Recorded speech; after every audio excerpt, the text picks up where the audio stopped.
prece de abertura das reuniões de estudo.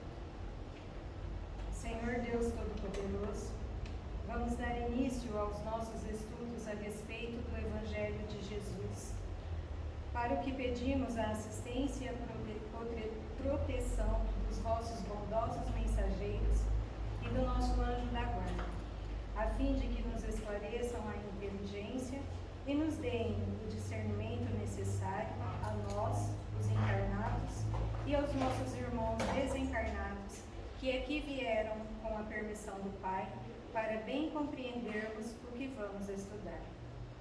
Rogamos a Jesus, o nosso mestre e guia, seja conosco e presida a nossa reunião. Em teu nome, Senhor, do seu bendito Filho Jesus, da nossa Mãe Maria, de Ismael, da irmã veneranda, a protetora desta casa, damos por aberto a reunião de estudo desta noite. Assim seja. Amém. Coisas mínimas. Pois se nem ainda podeis fazer as coisas mínimas, por que estáis ansiosos pelas outras? Jesus, Lucas, capítulo 12, versículo 26. Pouca gente conhece a importância da boa execução das coisas mínimas. Há homens que, com falsa superioridade, zombam das tarefas humildes como se não fossem imprescindíveis ao êxito dos trabalhos de maior envergadura. Um sábio não pode esquecer-se de que um dia necessitou aprender com as letras do alfabeto. Além disso, nenhuma obra é perfeita se as particularidades não forem devidamente consideradas e compreendidas. De modo geral, o homem está sempre fascinado pelas situações de grande evidência, pelos destinos dramáticos e empolgantes.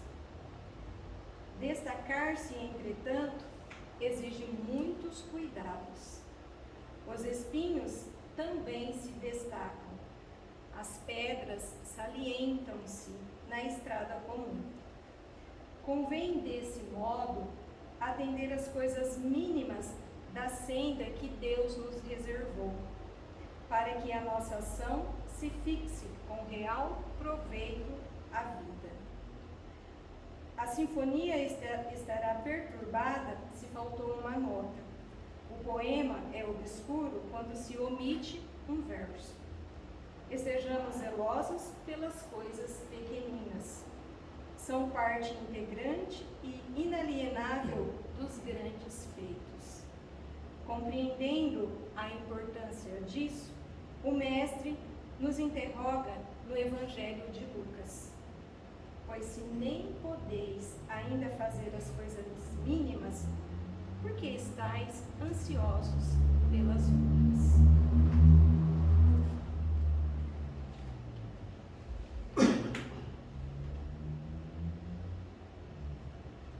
Pai nosso que estás no céu, santificado seja o vosso nome, Senhor.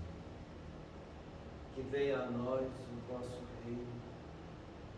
Que seja feita a vossa vontade, assim na terra como no céu. O pão nosso de cada dia nos dai hoje, Senhor. Perdoai as nossas ofensas, assim como nós perdoamos aos que nos têm ofendido. E não nos deixeis que entremos em tentações, e livrai-nos, Pai, de todo o mal, porque teu é o reino, o poder e a glória para sempre. Amém.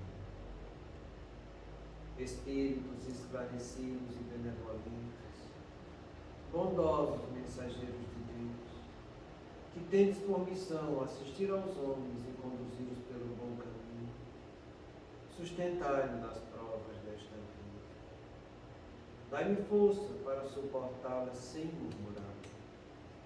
Afastai de mim os maus pensamentos e fazei que eu não dê entrada a nenhum espírito que tentasse iludir-me e conduzir-me no caminho do mal. Esclarecei minha consciência com relação aos meus defeitos e tirai-me de sob os olhos o véu do orgulho, capaz de impedir de os perceber e confessá-los a mim mesmo. A ti, sobretudo, bondoso anjo da guarda, que mais particularmente velais por mim, e a todos vós, espíritos protetores que por mim vos interessais, fazei que me torne digno da vossa proteção. Conheceis as minhas necessidades, que elas sejam atendidas segundo a vontade de Deus. Que a paz que irradia do coração de Jesus e que abrange toda a terra, possa ser assimilada por todos os corações aqui presentes, tanto encarnados quanto os desencarnados, para que, de posse dessa paz, possamos compreender as leis que regem o mundo espiritual e ter a sabedoria de praticá-las em nossa vida diária. Em nome do nosso Mestre amado Jesus, da irmã veneranda, protetora desta casa, e da equipe espiritual que nos assiste, bem como dos nossos anjos guardiões, solicitamos que a água aqui exposta seja fluidificada em nosso benefício. Que assim seja. Damos graças a Deus.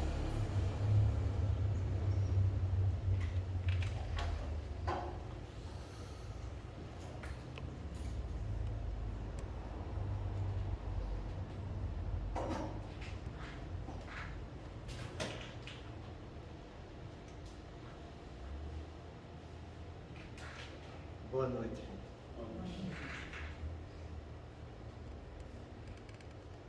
Antes de começar o estudo dessa noite, eu gostaria de falar para vocês que quando eu estava passando a mensagem do DVD para preparar os slides, a gente vai passando e a gente vai analisando, refletindo e ver o que a gente tem que colocar para que a mensagem seja bem compreendida para as pessoas. E quando eu cheguei no assunto de hoje, eu comecei a analisar, eu confesso para vocês que eu senti um certo abalo em mim, sabe? Porque começou a brotar coisas da minha vida que aconteceram, e eu asseguro para vocês, tudo isso que a gente vai estudar hoje, não só aconteceu com ele, aconteceu comigo e vai acontecer com todo trabalhador da doutrina espírita. É pura verdade. E se não estiver acontecendo com você que é trabalhador, tem algo errado. A vida da gente ela vai passando e você tem a sua maneira de viver. Cada um tem. Eu venho de uma família muito humilde, sabe? Que passou suas dificuldades também. Mas eu dou graças a Deus, a mãe que eu tive, que ela sempre me ensinou na vida a agir com simplicidade. E o que é interessante é você entender essa palavra simplicidade. Porque simplicidade é quando você age com objetividade e sinceridade. Às vezes as pessoas atrapalham essa palavra simplicidade com subserviência, com uma humildade desmedida, entende? Com algo que não deve ser muito valorizado. E é justamente o oposto, sabe? Você saber ser objetivo, e você ser sincero. Sincero é quando você diz só a verdade. É diferente quando você é franco. Franco, ele só diz a verdade. Entende? Então, quando você vai falar, e você fala dizendo só a verdade, evitando mentira, entende? Você está sendo sincero. Não quer dizer que você tenha que dizer toda a verdade. Quando você diz toda a verdade, você é franco. Que toda a verdade machuca, fere, incomoda, dói. Por isso que Jesus foi sincero. Ele não foi franco. Muitas verdades que ele falou para nós, falou em parábolas. Porque se ele fosse falar toda a verdade, iria machucar muitos corações. Ele foi sincero. Tudo que ele disse foi verdade. Mas ele soube dosar para que essa verdade não viesse ferir as pessoas.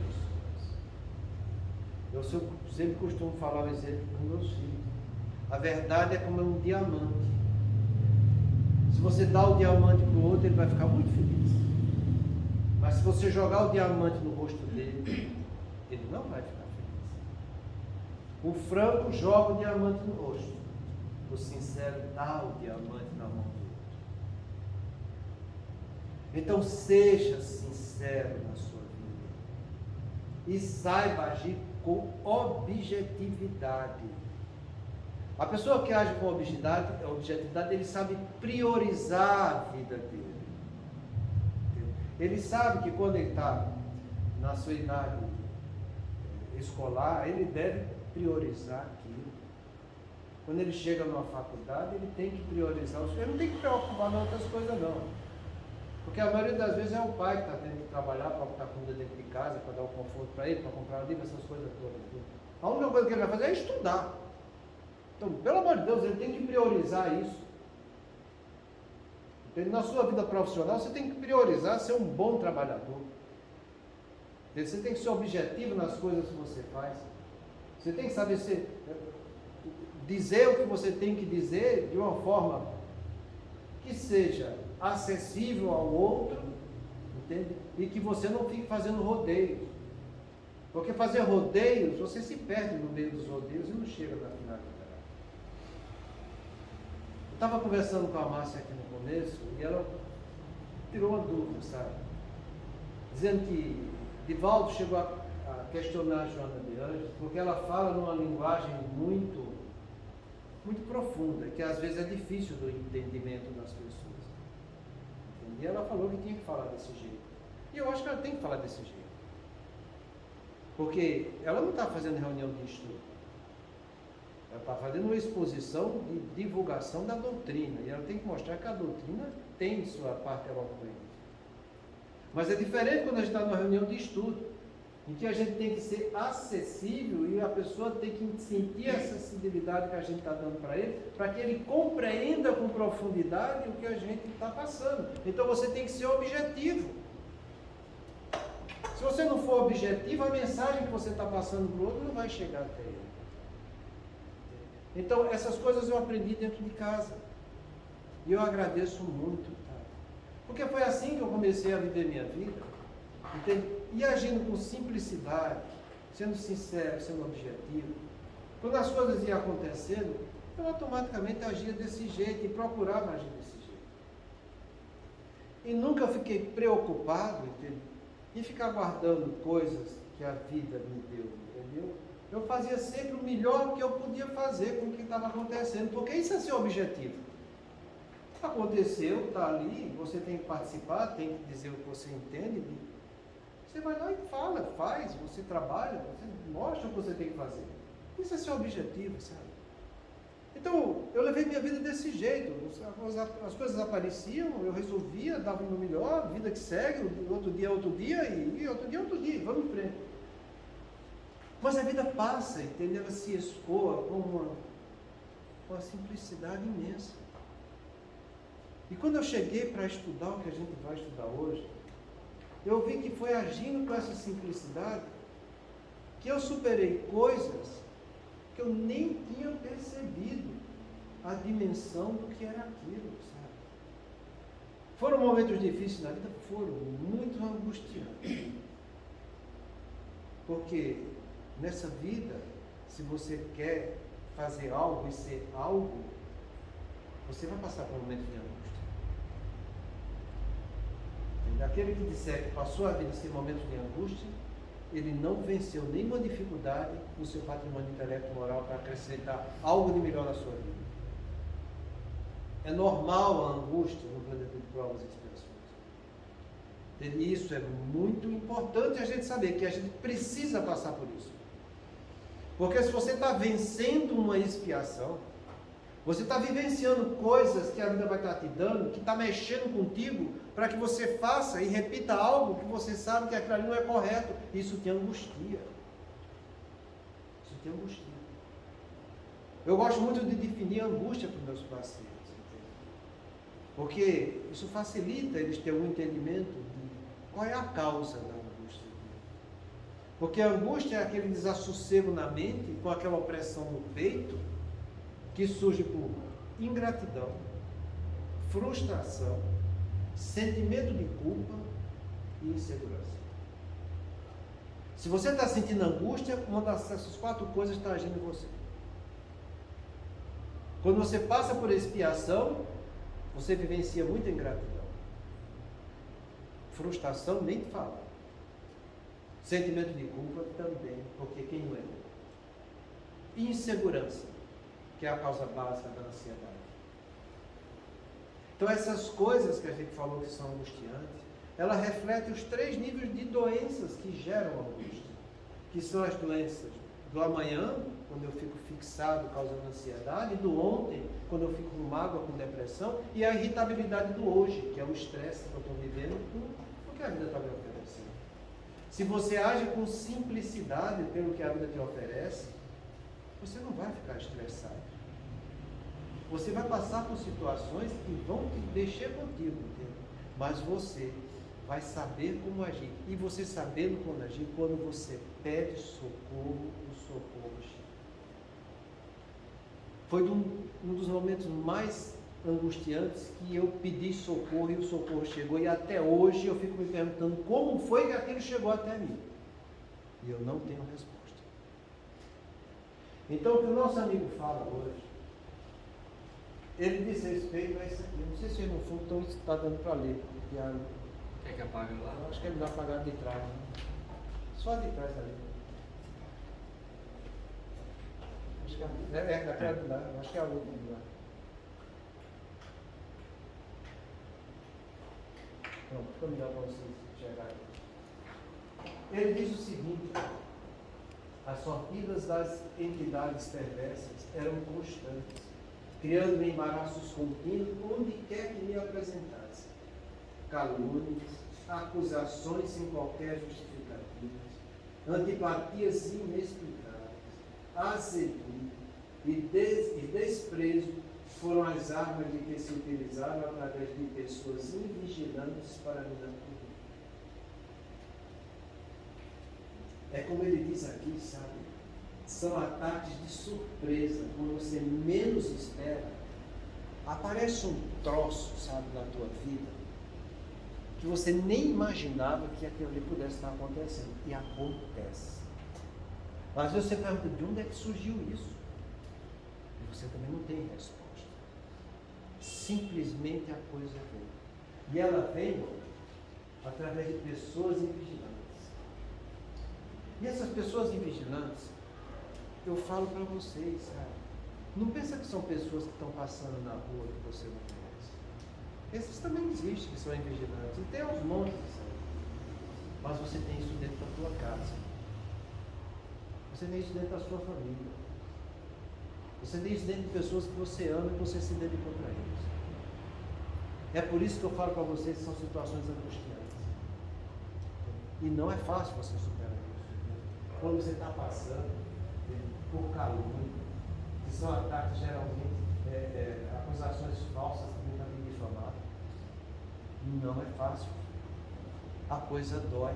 E é o que eu estou falando para você. Foi num momento desse que eu passei na minha vida, que eu pedi a Deus num momento que eu estava muito angustiado. Sabe?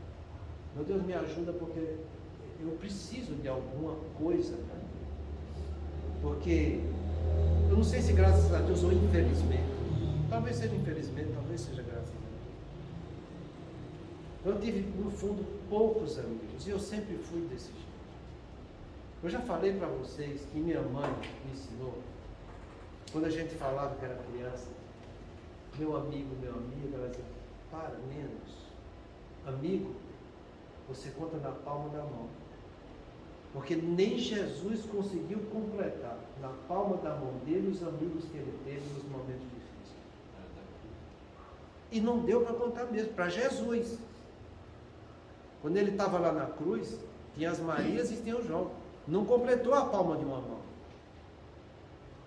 Então eu aprendi isso cedo, sabe? Que ser colega é uma situação circunstancial de vida. Que as pessoas se encontram por aí. Mas quando você precisa mesmo de alguma coisa, os amigos são poucos, sabe? E você muitas vezes não tem para quem recorrer. E é nessas horas que a gente deve pedir para Deus. Peça. Por maior que seja a calúnia. Peça, porque a resposta é. Eu me lembro até hoje, sabe? Que eu cheguei, abri a traseira do meu carro, naquela situação que eu estava passando, e apareceu aquele livro do Bezerra de Menezes, que eu fiz várias cópias para a gente, chama Coragem da Fé. E a primeira mensagem chama Perseverai. Eu até me arrepio até hoje, sabe? Porque quando eu preciso de alguma coisa, a partir de então eu vou ler essa mensagem. É uma das coisas mais lindas e instrutivas que eu tive no momento mais difícil da minha vida, sabe? Se eu fosse vocês, iam ler essa mensagem. Porque vocês vão passar por dificuldades. Eu ainda vou passar também por outras dificuldades. E depois que eu aprendi essa mensagem, quando as outras dificuldades chegaram, eu já ia agradecendo. Obrigado, Senhor. Já sei onde é que eu vou recorrer. Ia lá ler a mensagem, me abastecia daquilo que estava naquela mensagem, agradecia a Deus na minha oração. Vida que segue com simplicidade. Seja objetivo, seja sincero e vida que segue. Porque isso aqui você vai encontrar. Se você quiser trabalhar no caminho do bem, você não se iluda. Os espíritos inferiores não vão ficar batendo palma, olha que bonitinho, ele está indo no caminho do bem agora. Não vão. Não vão. Eles vão aprontar de tudo. E se encontrar uma pessoa que é cara para você, quanto mais cara, eles vão tentar. Porque sabe que a dor que você vai sentir vai ser muito mais intensa do que uma pessoa de fora que esteja agindo. Então fiquem espertos e aprendam isso. Trabalhem no caminho do bem. Vão atrás da reforma moral. Mas sabendo que essa reforma moral que você estiver praticando, vai vir as forças inferiores te provocar. Para ver se realmente você é digno daquilo que você quer conquistar. Isso não passa de exercício moral na vida da gente. Então calúnias, isso que vem para te difamar, para te machucar, e machuca. Porque se a gente aprendesse, se a gente fosse humilde, não ia doer tanto. O problema é que nós não somos humildes. O problema é que o orgulho ainda faz parte da gente. E a coisa vem e dói fundo. É nessa hora que você precisa trabalhar esse sentimento de humildade. Porque a humildade é quando eu amo mais a verdade do que a mim mesmo. E vai ser amando mais a verdade do que a mim mesmo que eu vou recorrer à verdade, para que essa verdade venha trazer luz para mim naquilo que eu estou passando, naquilo que a vida está exigindo de mim. Então, muito cuidado. Porque quanto mais você trabalhar, se esforçar, se destacar, mostrar que está realmente querendo vencer dificuldades, eis uma árvore que a espiritualidade inferior sabe trabalhar muito bem. Calúnias, para te difamar, para baixar a tua bola. Vai acontecer? Vai. Segue adiante. Segue adiante. Lê essa mensagem perseverada. Vê o que está contido nela. Essa pérola que o Bezerra de Menezes mandou para a gente. Deixa que o tempo mostra. Não queira você mostrar a verdade. Não queira. Não perca tempo com isso. A verdade por si só, o tempo vai mostrar. Deixa acontecer. Querem falar de você? Querem te difamar? É como Emmanuel Faber falou para o Chico. A boca do povo é igual à boca da noite. Nem tem começo nem fim. A gente não sabe quando ela começa, nem sabe quando termina. Mas sabe que começa e termina. Não queira você mostrar isso. O tempo vai mostrar. Responda com simplicidade tudo que você for questionar. Sem querer você ter que inventar situações para querer mostrar a verdade daquilo que está te difamando. Não vá atrás disso. O mal, ele se autoconsome por ele mesmo. As pessoas se mostram com o tempo quem são elas. Do mesmo modo que você vai mostrar para os outros quem é você. Entende? Então não se preocupem com isso. É angustiante? É. Incomoda? Incomoda. Faz a tua oração, se fortalece no caminho do bem, haja com simplicidade, vida que segue. Vai ser questionado pelos outros, se realmente você for questionado, pode até ser questionado pela justiça. Vá lá e responda. Seja sincero, seja objetivo, haja com simplicidade. Faça aquilo que está ao teu alcance da melhor maneira que você tem. O resto acontece. Porque é impressionante. Do mesmo modo que a calúnia vem te difamando, ela vai desaparecendo. E a verdade vai prevalecer. Não tenha dúvida quanto a isso. Acusações sem qualquer justificativa. É outra coisa que vem, sabe? Por pessoas invigilantes. Isso aqui vem, sabe por quê? Do sentimento de inveja. As pessoas começam a ver que você está fazendo alguma coisa boa, alguma coisa produtiva. E como elas vivem se comparando com os outros, porque elas querem ter destaque. Quando ela te compara a ela vê que ela está embaixo e o outro está indo para frente. É isso que nasce o sentimento de inveja da comparação. Então ela fica invejosa, porque inveja é aquela sensação de desgosto e raiva que a pessoa tem com a posse ou o sucesso dos outros. Toda vez que vê a pessoa tendo algum sucesso, tendo algum destaque, ela compara por ela, fica com inveja e aquilo ali incomoda. Porque a primeira arma que surge com a inveja chama-se de fofoca. E da fofoca para chegar a uma calúnia não tem muita distância. Então começa-se a se fofocar. Porque vai começar a querer degradar o outro com a fofoca. Ah, mas e o fulano? Até parece que é aquilo mesmo, tá entendendo? E aí começa a fofoca. Não se importem com isso. Não procurem dar ouvido a isso. Ah, fulano falou de você. Porque sempre tem um fofoqueiro maior que gosta de catucar, né? Os outros estão fofocando nas surdina, mas tem um que é meio metido. Aí chega, olha o que é que fulano está falando de você. Veja se tem cabelo. No fundo ela também está incomodada. No fundo ela está fazendo a mesma coisa. E ela vem fazer isso só para te machucar mais, porque é pior do que a outra. Aí você fala, está falando? Não, tá bom, continue falando. Ah, mas você não vai ligar? Não, não vou ligar. Mas isso me incomoda? Não. Pode até que vai incomodando, mas eu não vou ligar, não vou dar importância para isso. Entende? Foi ele que fez, não foi eu, o problema é dele. É o que eu sempre falo para vocês, entende? Se alguém for te dar um presente e você não aceitar, o presente fica com aquele que está te oferecendo.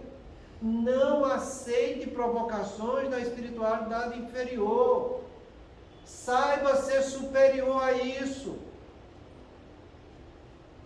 Porque isso tudo vem para catucar, sabe o que, gente? O nosso narcisismo. É para mexer no teu orgulho. Para ferir você consigo mesmo. Mostra que você está trabalhando a sua humildade para educar seu narcisismo. Não dê ouvido para isso, porque é coisa de fofoqueiro, de pessoas que têm inveja. Então, quando você menos espera, surgem essas acusações sem justificativa nenhuma. Ah, você não fez nada, mas vamos fofocar, vamos dizer. Entende? Cuidado, porque são armas da espiritualidade anterior. Eu sempre falo para vocês, falo isso para meus filhos, gente. Quando o mal te bater a porta, seja prudente, levante, ande, abra a porta do bem. Deixa o mal lá. Para que você vai se incomodar com o mal? Se você se incomodar, é seu narcisismo que está sendo ferido. É o seu orgulho. Narcisismo é quando eu me envaideço com o meu orgulho. Quando o meu orgulho está ferido, a minha situação narcisista vai querer dar troco. Não faça isso. Não dê arma, não dê combustível para o mal que ainda existe em você. Deixa que a coisa segue. Entende? E é o que eu estou falando, isso vai surgir por pessoas que você menos esperar. Tá? Então seja prudente, fique vigilante, entende? Porque vai acontecer se dotar dessas coisas. Outra coisa, antipatias inexplicáveis. Eu já falei para vocês, amigos se contam no máximo nos dedos da palma de uma mão. Esses são valorizados. Os outros são circunstanciais, tá entendendo? Fazem o que quiserem. Tá? Kardec falou isso até dentro da doutrina espírita. Está lá, chama Organização do Espiritismo. Está lá na Revista Espírita. Quando você for organizar uma reunião, reúna de 3, 4 pessoas que têm sinceridade com a doutrina, que sejam objetivos, queiram praticar a doutrina. Monte esse grupo, porque a população que vai visitar em volta de vocês é uma questão circunstancial. Esses você não dê muita importância, porque senão vão trazer consistência nenhuma para o trabalho da igreja, ou para o trabalho da reunião que você está querendo montar.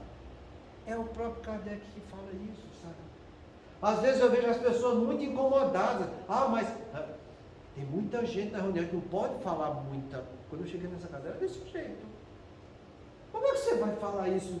Você vai ofender os outros? Eu não estou ofendendo ninguém. Eu estou falando da doutrina.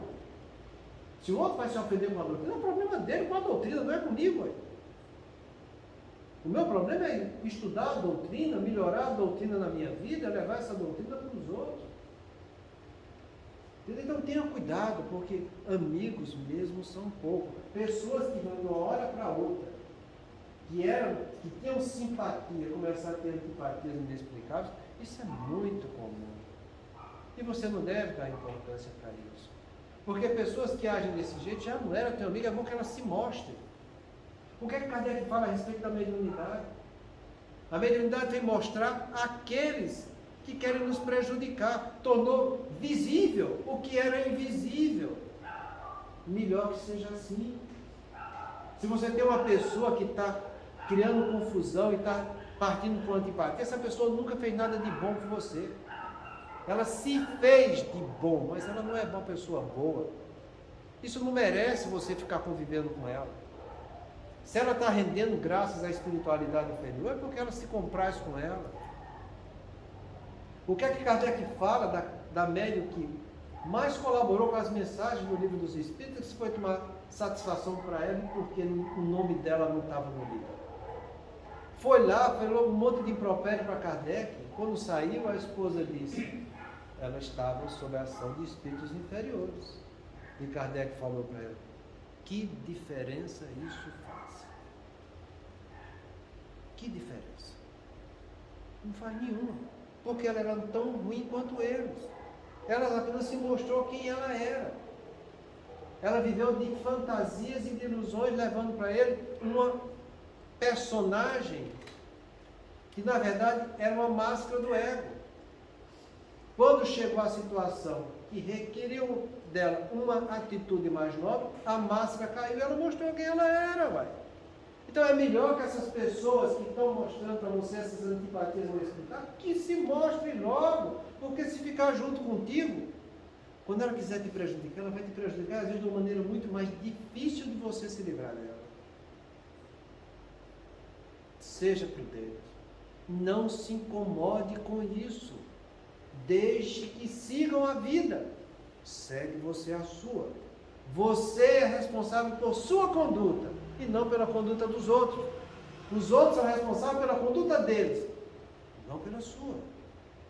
Então faz o que é correto, com o que a vida está pedindo, para que você mostre a experiência que você está tendo de trabalhar no caminho do bem. Mostra o que é bom diante do mal. Quando o mal bater tua porta, levanta, anda e abre a porta do bem. Não aceita a provocação do mal. Age desse jeito, senão você vai terminar caindo nas armadilhas da espiritualidade inferior. Muita prudência com isso, gente. Azedume, mau humor. Isso dói tanto quando está debaixo da tua casa, sabe? Você acordar e dormir com aquela pessoa que já acorda com aquela cara, tá entendendo? Pô, o que é que eu fiz para olhar para você e já tá com essa cara de mau humor? Não fez nada, meu. O cara ficou com a espiritualidade inferior a noite inteira, sabe? Aí já chega, não é assim que a gente estuda a obsessão simples? Como é que começa?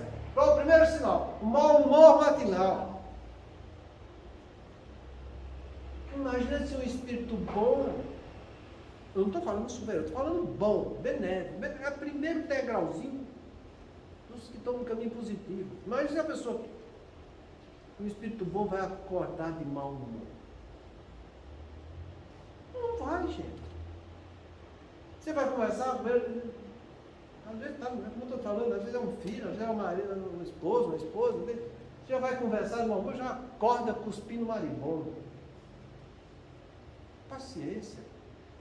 Tapa teus ouvidos, está entendendo? Vida que segue, velho.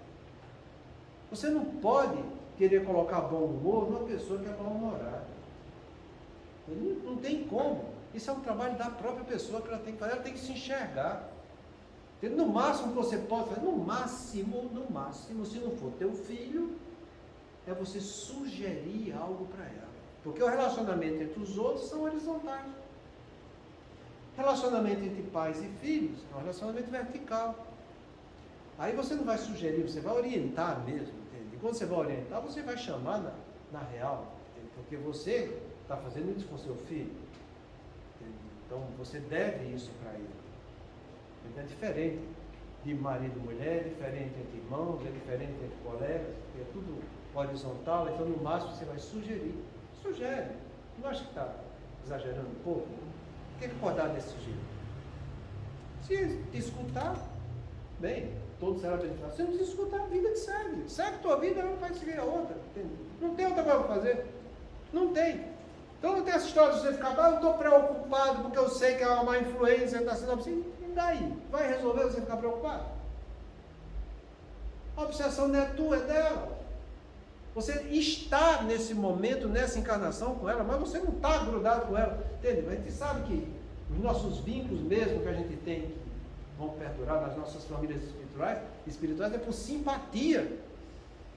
Entende? Nesse caso, onde existe só mau humor, não tem simpatia, é vínculo humano. Então que você saiba extrair desse relacionamento uma coisa, só uma: amizade. Amizade. É isso que a gente tem que levar dessa vida com os confrontos que a gente está tendo com os nossos diferentes demais. Levar a amizade. Ah, mas é mulher, é marido. Trabalha a amizade. Se você conseguir trabalhar a amizade, quando sair dessa encarnação, você trabalhou a fraternidade. Entende? Vão continuar tendo um vínculo de amigo, um vai para um lado, outro vai para o outro. Porque não tem para que ficar junto. Se eles têm sintonias diferentes. Uma coisa é certa: se você fez o bem, se você agiu correto, se você agiu com simplicidade, aquele que não quis trilhar nesse caminho, quando sair dessa vida, vai levar as lembranças de tudo aquilo que você fez por ele. E essas lembranças vão ficar na consciência dele ou dela para a imortalidade. E é isso que vale. É o que a gente está semeando. Porque essa que é a parábola do semeador. Nossa função é semear e não tirar resultado. Nossa função é levar a semente. Se ele vai receber a semente no coração dele, na beira do caminho, no espinheiro, na terra improdutiva, ou na terra produtiva, a escolha é de quem está recebendo a semente, não é sua. Mas a semente que você deu fica. Porque você não deu só uma semente, deram várias para ele. Ele não aceitou uma que está no meio das muitas. Ele vai levar nessa encarnação as outras. Todo bem que eu faço com o outro fica no campo espiritual do outro, ele aceitando ou não. Porque todo mal que eu faço com o outro também fica no campo espiritual do outro. E eu vou ser responsável por isso. Se eu respondo por todo mal que eu faço, eu também vou responder por todo bem que eu faço. Se todo mal que eu faço com o outro eu vou ter que ir lá reparar, todo bem que eu faço com o outro fica com ele, e ele vai ter que se reparar. Não tem diferença. Então faça o bem. Cultive a amizade. Saiba ser prudente. Olha com os olhos da alma e não com os olhos de homem que a gente está vivendo aqui na Terra.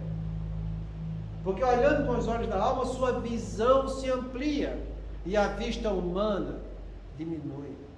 E fica mais fácil de você superar as adversidades da vida. É com essa visão que você vai montar umas disciplinas nobres na sua vida, com comprometimento para que você trabalhe sempre no caminho do bem, do belo e do bom, vencendo as dificuldades. Então, esse azedume é ruim, principalmente quando você dorme junto com a pessoa. Hein? Nossa, não é fácil, mas você supera. Né? Outra coisa que machuca é o desprezo. Isso dói. Você dá amor para o outro, você dá carinho para o outro, você supra as dificuldades do outro, e o outro te olha com desdém, com desprezo, com nojo. Ai, que nojo, e você só fazendo bem. Isso dói. Isso incomoda. Isso machuca, sabe? Mas você sabe que o desdém é dela, não é seu. Você sabe que o que você fez pelo outro, você fez por amor. E não para receber amor. Quando eu faço para o outro para receber amor, eu quero que algo venha satisfazer meu desejo. Isso não é amor. Isso é um dedo do egoísmo. Quando você faz por amor, você dá. Você não quer nada em troca, porque amor é o sentimento que me predispõe a fazer o bem do outro. Faça o bem do outro, porque é bom fazer o bem do outro. E foi para isso que Deus nos fez. Se o outro não está sabendo fazer o bem na mesma medida para você, paciência. Vai destoar. Um vai por aqui, outro vai por aqui. Segue teu caminho. Porque o teu caminho que manda é a tua conduta. E vai fazendo o bem sem olhar a quem. Porque um dia Deus vai retribuir com alguém que te ama e quer fazer o bem também contigo. E aí você será muito feliz por encontrar pessoas que simpatizam contigo e tem essa harmonia de sentimentos que você está trabalhando para cada vez conquistar mais. É uma prova, uma expiação, mas é lógico, estamos aqui no planeta de provas e expiação. Ainda não somos merecedores desse outro bem que venha nos retribuir com o bem que a gente está fazendo por eles. Mas uma hora acontece. E quando acontecer, vai ser para a imortalidade. Porque você vai estar recebendo energia extra para que você continue trabalhando junto com a sua energia, superando suas dificuldades. E você vai estar dando essa energia extra para o outro também superar as dificuldades, para que vocês andem juntos. É isso que se chama amor, do ponto de vista espiritual. Simpatia com concordância nos sentimentos. É isso que a gente fica indo em busca.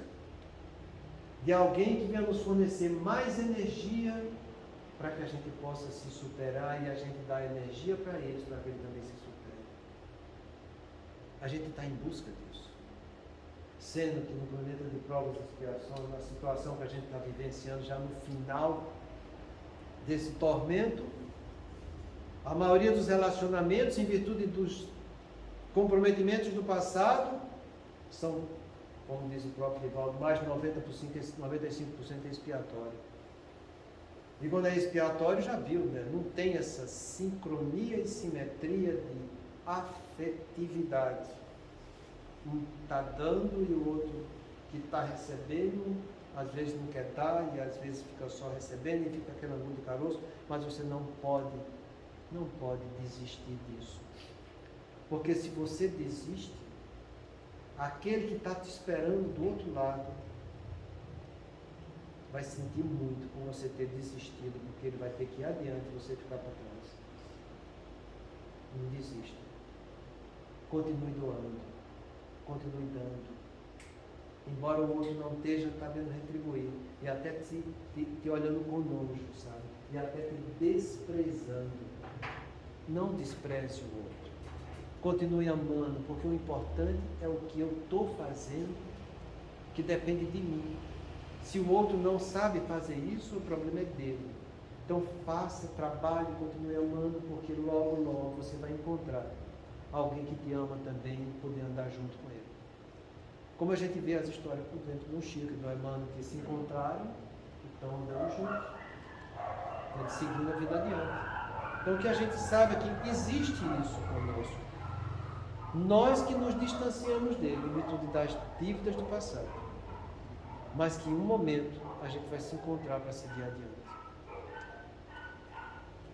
Só quero lembrar, antes de terminar, que a irmã Veneranda e a irmã Clara, eu acho que estão há mais de 2000 anos esperando esse amor que tem essa afinidade para que sigam adiante. Se elas estão esperando há 2000 anos, eu acho que a irmã Clara ela está há mais de 2500 anos esperando, por que a gente não pode esperar uma encarnaçãozinha? É só uma encarnaçãozinha. 80 no máximo. Quem chega aos 80 anos, né? Então, coragem e fé, vamos lá. Porque são essas armas. Foram armas que se utilizaram através de pessoas invigilantes para nos atormentar. Semana que vem a gente continua.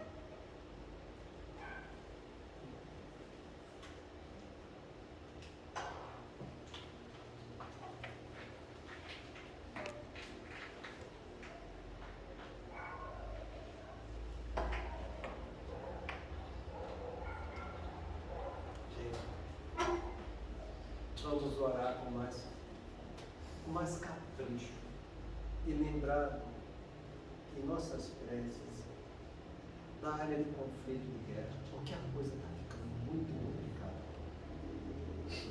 Muito complicada. Olha,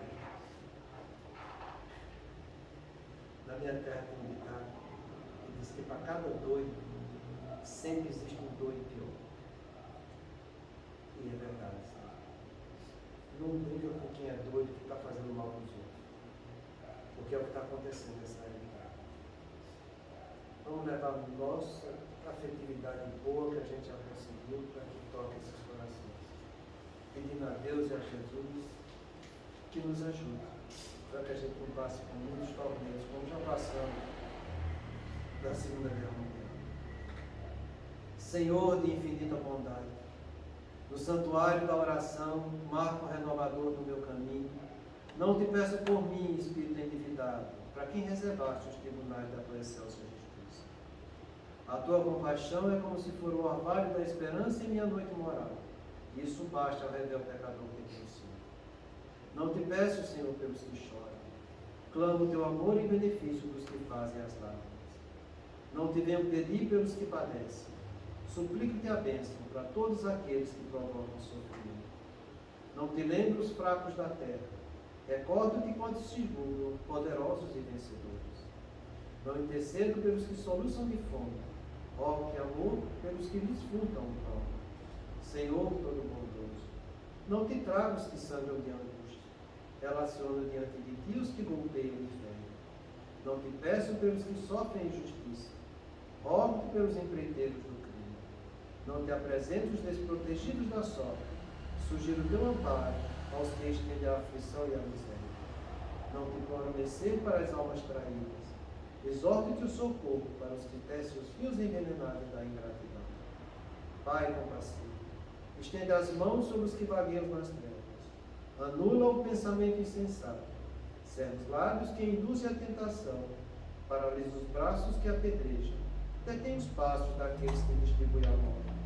Ajuda-nos a todos nós, filhos do erro, porque somente assim, ó Deus piedoso e justo, poderemos edificar o paraíso do bem por todos aqueles que já te compreendem e obedecem, extinguindo o inferno daqueles que, como nós, se atenham desprevenidos aos insanos proveitos do mal. O tempo não para. Se agora encontras o teu ombro, não ouvides que a tua ação de hoje será a luz ou a treva do teu amanhã. E mais uma vez, Pai, lhe agradecemos a oportunidade de estarmos aqui estudando e trazendo para dentro de nós esses ensinamentos. E que possamos, Pai, lhe agradecer de forma correta, demonstrando através dos nossos atos, dos nossos pensamentos, do trato com o nosso próximo, que realmente estamos aprendendo.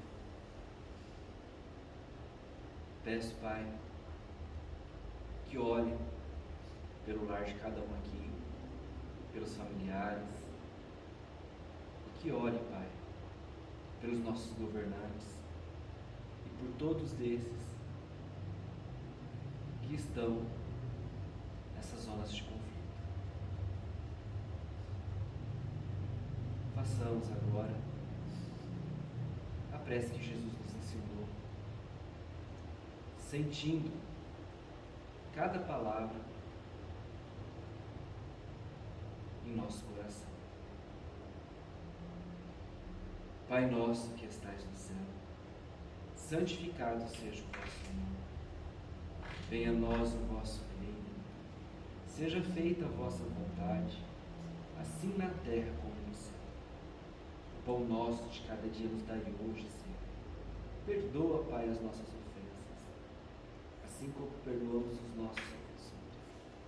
Não nos deixes entregues às tentações, mas livra-nos, Senhor, de todo o mal. Que assim seja.